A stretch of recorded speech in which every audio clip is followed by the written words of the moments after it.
So last night I was going for a run, and it was dark and it was late, and all I had was my flashlight. And it was around mile 6, in which I was coming down this long stretch of road.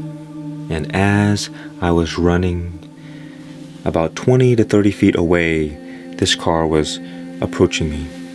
As I was running, as we were coming closer together, the car turns. The car goes from going straight on the road to turning right at me. And immediately I get ready to act, to jump and flip over the car in this heroic fashion. Now he was going about 45 miles an hour, and it was only a second or two before he realized that he was headed straight at me. And so he corrected himself, and I watched him as he turned and drifted about 15 feet, and then flipped his car and fell into a ditch, almost hitting a telephone pole. Now I look back, and he's about 40 feet from where I was. And so I run over there to see if everybody's okay. And this guy comes out, a young Mexican kid around 19 years old. And I ask, well, is there anyone else in the car? He says no. And I ask him if he is okay. And surprisingly, he doesn't seem hurt or injured, but he is definitely delirious. And so the next question that I ask him is there anything in the car that you shouldn't have? Because the cops are going to come. And if you do, it's best you get rid of it. And only a moment or two later, I could smell the alcohol coming off of his breath. And he says, yes, I've been drinking. So I stayed with him for about 5 to 10 minutes while he called his friend to pick him up. And after I made sure that everything was safe, I began back on my run. And as I continued, the fire trucks came. I talked with one of the firemen for a moment, and then I continued on. Now we should ask ourselves, do we attract these situations to ourselves? Or are they just bad things that happen sometimes? You see, I can predict when something bad is going to happen because I am very clear about how I attract these things into my life. It is not a random occurrence, but a message from life, from the universe. And I propose an experiment for you. And that is, try to have a general routine, doing the same things every day. And what this will allow you to see is a congruence throughout your days, meaning that most days are the same. And this allows you a baseline for this experiment.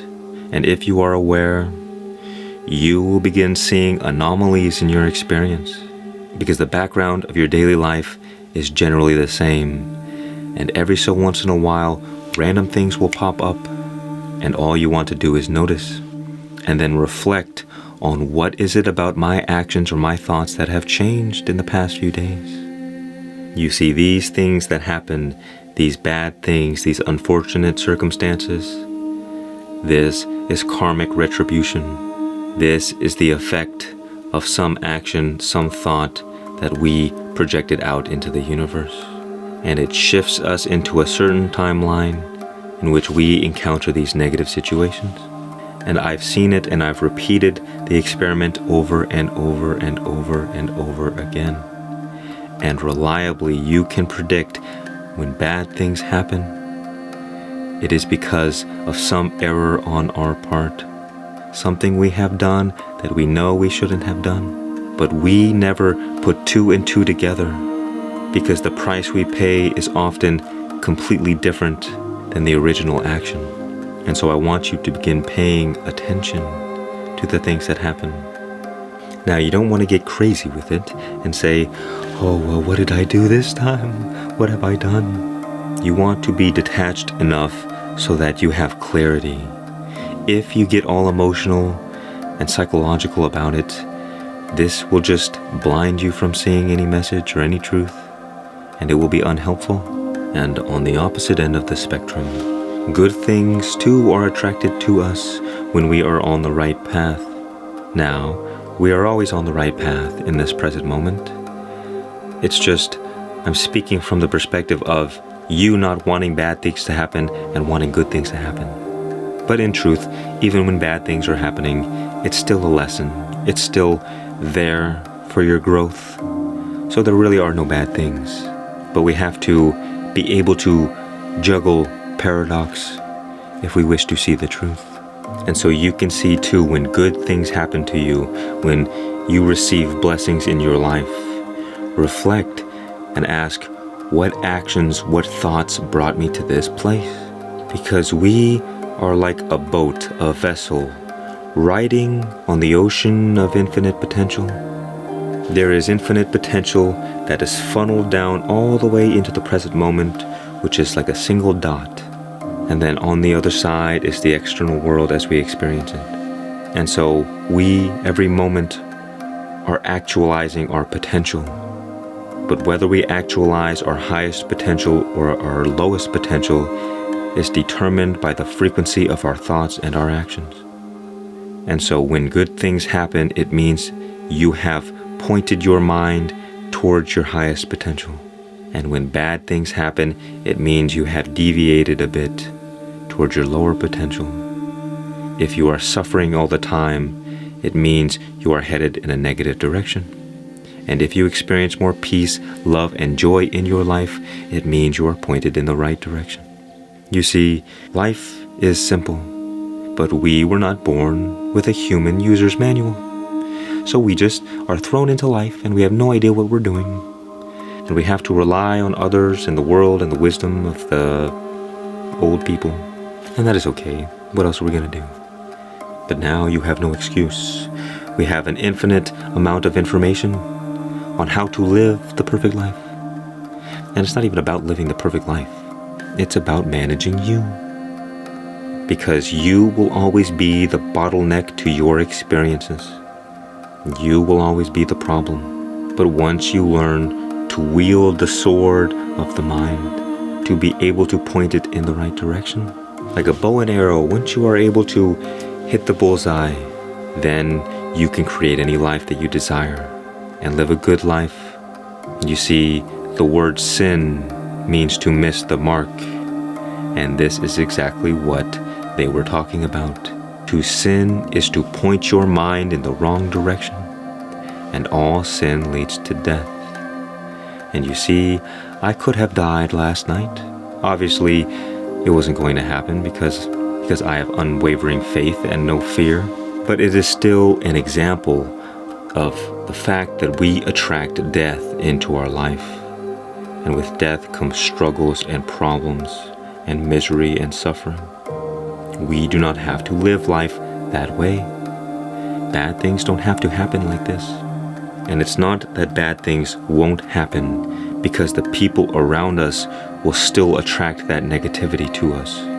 But it is about protecting ourselves, building a fortress in which the forces of darkness have no influence over. And there are unforeseen forces around us all the time, pulling our strings, manipulating us. The forces of the demonic will work like this. They are like fishermen, and they will dangle out a nice piece of bait, a little wormy. And you love your little wormies. You can't help yourself. And when those worms fall in front of your face, you bite onto them and you get hooked. And you get hooked and you get hooked and you get hooked. And they reel you in. And they steal your energy. And when they steal your energy, they grow more powerful. And when they are powerful enough, they can wreak havoc on the world around you.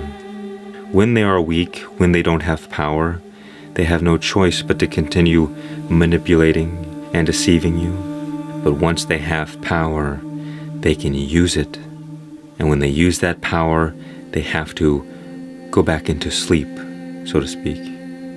They have to rest and continue fishing again the next day. These are the kinds of things you begin seeing when you become aware of your daily life, your daily experiences, your daily actions, your daily thoughts. The more aware you become, the more you realize the truth of karma, that everything that we do sends out vibrations, And so the things that we do, we will experience them in the future. But because we forget, because we do not put two and two together, we do not correlate the cause and the effects, we perceive that things just happen. But they don't just happen, because life is flowing through you. It's being filtered through your mind. So whatever information is in your mind, that is being projected out onto the world. That is why all of the manifestation people, the essence of everything you will need to know about manifestation and reality creation, comes down to this. And that is, you create your life through your thoughts and your actions. And the more positive thoughts you have, the more positive outcomes. And the more positive actions, the more positive life you will live. It's not that complicated. We like to make things magical and crazy and spiritual and philosophical. But life is extremely simple. If you suffer all the time, it is because you entertain a negative story in your mind about who you are and the way that the world is. Just watch somebody you know who is always experiencing problems, who is never happy, and speak to them, and they will reveal to you precisely why their life is the way it is. And through your reflections upon them, you can see how in your own life, you either create misery or you create goodness. You attract good things or bad things. Now, there will always be the influence of others. So I don't believe we can necessarily get rid of all bad things in life, because sometimes the people around us will put us in negative situations unconsciously through their own vulnerability to the forces of the demonic. A common question that people have for God is, how could you let such terrible things happen to such good people? And I would say, well, you do not understand the game of life, my friend, because the innocent are the wager in this game. They are the price we pay for our selfish deeds, for our wrong actions. But you can protect yourself from the influence of others by not allowing the fear in. Even if you make a mistake, something that you know is wrong, that is okay. But what will destroy you is the psychological nonsense that we throw on top of that situation. All of the negativity that we add onto it. The situation might be negative enough, but we can handle that. But the secret is, and this is a truth that occurs when you become spiritually awakened, as you dive deeper into enlightenment, you stop creating karma for yourself, because you no longer identify with the thoughts, with the mind, with the body, and so you don't perpetuate negative consequences out into the future. If you make a mistake, well, then you might still have to suffer a negative consequence, but it will be so reduced in severity that it won't matter all that much. And essentially this is because when we operate from a state of non-reaction, we don't continue creating karma for ourselves. And in the case of that demonic force, it might get a nibble out of you, but it will not get a whole buffet as with most people. Because a demonic force can get you to make a mistake, but then you add all the fear, the guilt, the shame on top of it, and that continues to feed the demonic force. And so worse things happen if you just had not reacted in the first place. But you can only not react when you don't identify with the character in the story. If you believe you are the one who sins, well, then you can't not feel regret or shame or guilt, because you believe the story. But when you watch the movie, when you watch the story unfold, there is no identification there. And so it's like releasing old karma, old patterns. I like to think of it as, well, when you become enlightened or when you spiritually awaken to the true nature of what you are, you become like a chicken with its head cut off, in that the chicken might still wobble around for some time, but it is already dead.